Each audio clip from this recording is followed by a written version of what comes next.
Salam sejahtera, terima kasih karena bersama dengan saya di Nazilin Unity Channel. Selepas 3 hakim mengumumkan keputusan paling mengejutkan seluruh Malaysia di Mahkamah Persekutuan hari ini, yang mana hakim telah membenarkan Peguam Negara meneruskan rayuan di Mahkamah Persekutuan, ini terjadi kepada Najib. Ini komen daripada Najib. Titah edendum, Najib kecewa perbicaraan terus tertangguh, kata Safi.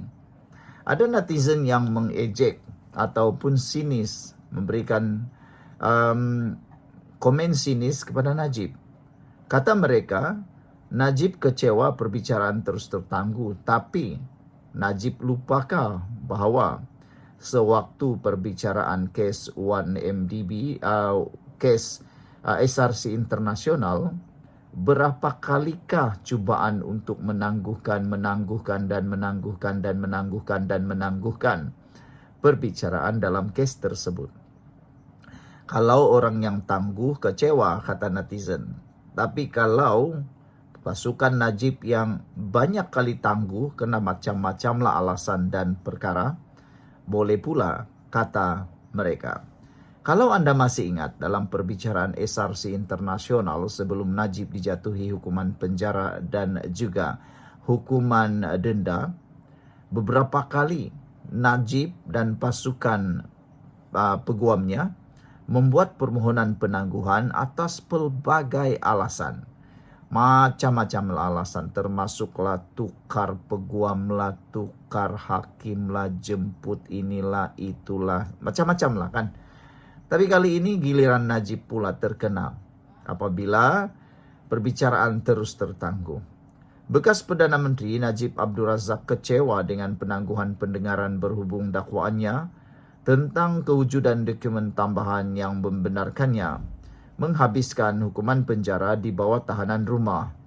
Perkara itu dimaklumkan Ketua Pasukan Pembelaan Najib Muhammad Safi Abdullah di Mahkamah Tinggi Kuala Lumpur hari ini. Najib kecewa dalam erti kata bahawa ini akan melambatkan lagi proses mahkamah.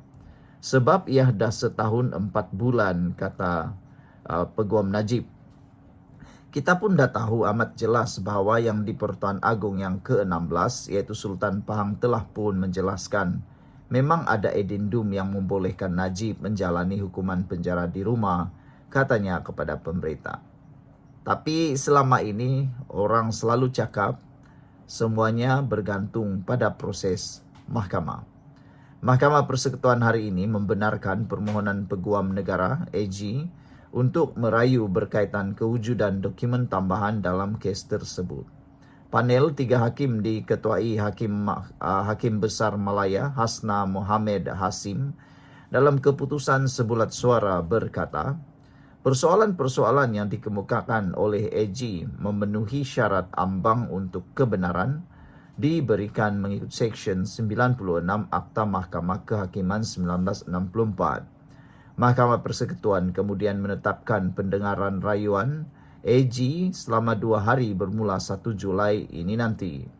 Panel hakim yang lain adalah 2 hakim Mahkamah Persekutuan, Zabaria Muhammad Yusuf dan Hanifah Farikula.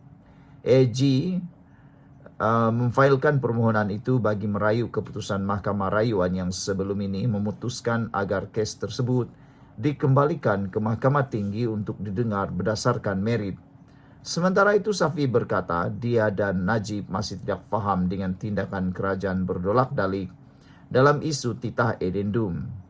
Kita juga tahu Perdana Menteri Anwar Ibrahim sendiri dengan tegas sekali dalam dua ucapannya telah mengatakan bahawa edendum tambahan ada tetapi bukan di tangannya sekarang tapi ada di dalam tangan orang lain. Kalau ada edendum, saya dan anak guam saya tak faham kenapa ada dolak-dalik. Isunya ada atau tidak, sama ada ia sah atau tidak itu isu lain, kata beliau. Kenapa tak bagi edendum itu ke bicara di mahkamah? Kenapa sorok dakwanya lagi? Saudara, beberapa komen daripada netizen berkait isu ini, kata mereka, teruskanlah usaha itu dan Najib juga harus menerima kenyataan bahawa kes juga boleh tertangguh-tangguh seperti mana yang pernah pasukan Najib lakukan. Sekian dulu untuk kali ini. Jangan lupa tinggalkan komen Anda. Salam sejahtera. Terima kasih karena bersama dengan saya di Nazilin Unity Channel. Sehari selepas PAS kalah teruk, Perikatan Nasional kalah teruk, tersungkur sampai tak boleh bernafas lagi di PRK Air Kuning, akhirnya tiba-tiba bersatu bangga meskipun gagal di Air Kuning. Ada netizen yang menyindir. Kata mereka, apa pula sebabnya bersatu bangga? Padahal kata netizen yang mengikuti kempen dalam PRK itu, mereka kata kesungguhan parti bersatu dalam kempen PRK Air Kuning kelihatan kurang menyengat. Nampak tak sehebat yang dijangkakan. Ada bantuan turun daripada bersatu, tetapi tidaklah seperti yang dijangkakan. Kerana tidak sehebat dan tidak serancak satu ketika dahulu. Jadi apa yang dibanggakan sangat oleh parti bersatu?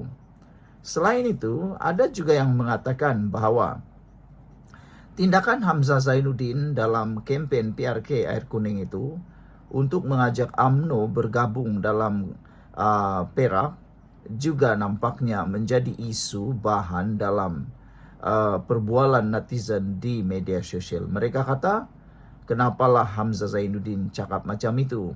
Akhirnya dia pula jadi bahan terhadap Zahid Hamidi. Apabila Zahid Hamidi kata bersatu atau Hamzah Zainuddin bermimpi di siang hari. Sangat tepatlah apa yang dikatakan oleh Zahid Hamidi, kata penyokong Pakatan Harapan Barisan Nasional, yaitu tindakan mereka, Parti Perikatan Nasional, Gabungan Perikatan Nasional, nak memancing, nak melamar sekali lagi UMNO untuk bergabung dalam Perikatan Nasional ada satu tindakan yang memalukan.